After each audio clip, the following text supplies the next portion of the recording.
Spoštovane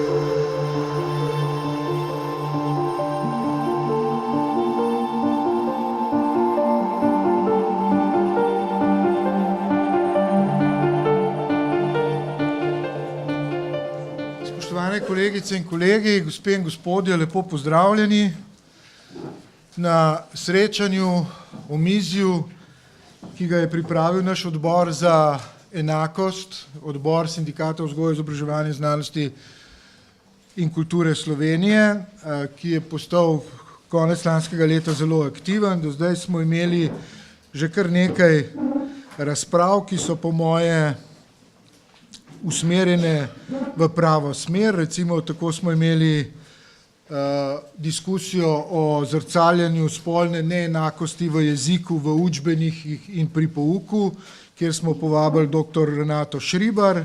Imeli smo razpravo o zahtevnih razmerjih in strukturnih ovirah, ki jo je, torej in priložnostih v izobraževanju, ki jo je spisala dr. Milica Antič Gaber, skupaj z dr. Pavlom Zgago sta tudi to diskusijo vodila, in imeli smo tudi pogovor z magistro Natašo Briški, urednico spletne strani Metina lista, ki je pravzaprav vodila razgovor o neenakosti spolov v tradicionalnih slovenskih medijih.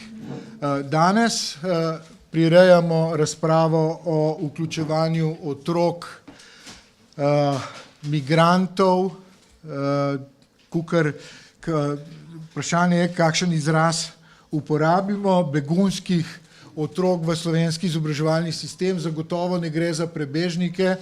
Če se spomnite Debeljakovega opozorila, da prebežniki so tisti, ki med vojno zamenjajo stran in grejo na drugo stran. Tukaj ni strani, ne, ampak Novorek pa pravi, to so tisti, ki hočejo čim prej preko Slovenije prebežati drugam. Nekoliko cinizma ne bo škodilo za začetek. Torej, zakaj smo se odločili za to diskusijo? V Sindikatu vzgoje, izobraževanja, znanosti in kulture Slovenije je včlanjenih več kot 70% vseh zaposlenih v izobraževanju v tej državi in mi se preprosto čutimo odgovorne, soodgovorne, da participiramo in prispevamo k razpravi v tej državi, ki bi bila umirjena in ki bi na nek način vodila v smer zmanjševanja predsodkov, ki so se v zadnjem času izrazito nakopičili v naši državi, po eni strani pred tistimi, ki prihajajo v našo državo, in seveda tudi, da bi opredelili težave, probleme, ki jih bomo učitelji, učiteljice imeli, ko se bodo otroci vključevali v naš izobraževalni sistem. Ne skrivam, da smo se odločili, da pospešimo te debate tudi zaradi dogodkov v Kranju, manj znanih celjskih dogodkov, ki sicer niso prišli toliko v medije, pa so se zgodili že predtem, zato da bi hkrati tudi na nek način kritično pogledali na svoj položaj. Kot veste, se je SVIZ pri kranjskih dogodkih opredelil, jasno je povedal, da je po naši presoji, da je učiteljstvo zavezano vzgoji za strpnost in medčloveški solidarnosti in to želimo v tem sindikatu tudi prakticirati.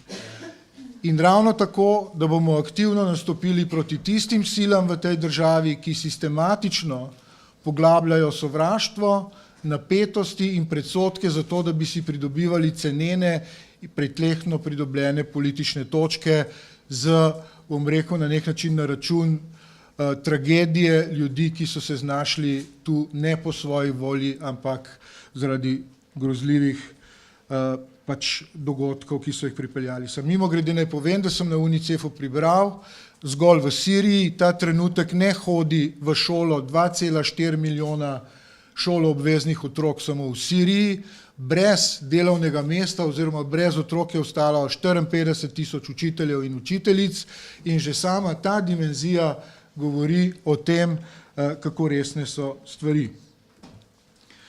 Na to razpravo smo povabili goste, s katerimi želimo v prvi uri odpreti nekatera pomembna vprašanja.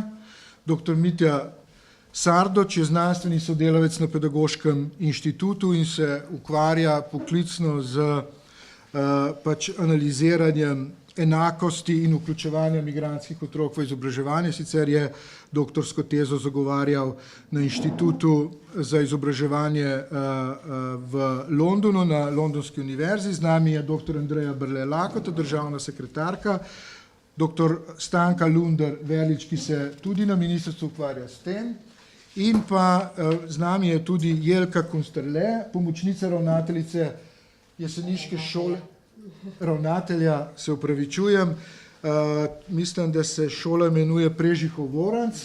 Kot veste, je to ena od šol, ki ima največje število otrok migrantov oziroma begunskih ali kakršnikoli drugi. In pa seveda z veseljem v naši sredi pozdravljam magistro Zalo Bojovič. Kolegica Zala Bojovič je profesorica nemščine na osnovni šoli Movense Grundschule v Berlinu. Srečal sem jo, ko sem si šel ogledat pouk otrok, ki ne znajo nič nemško in se vključujejo v izobraževalni sistem. Kolegica Zala Bojovič uči na šoli, kjer je preko polovice vseh otrok migrantov od 450 in nam bo znala seveda zanimivo predstaviti tudi tisto, kar ona počne. Najprej bi dal besedo dr. Sardoču, da nas mogoče vpelje v nek širši pogled na dilemo, ki je pred nami, ko vključujemo otroke migrantov, beguncev in druge v naš izobraževalni sistem.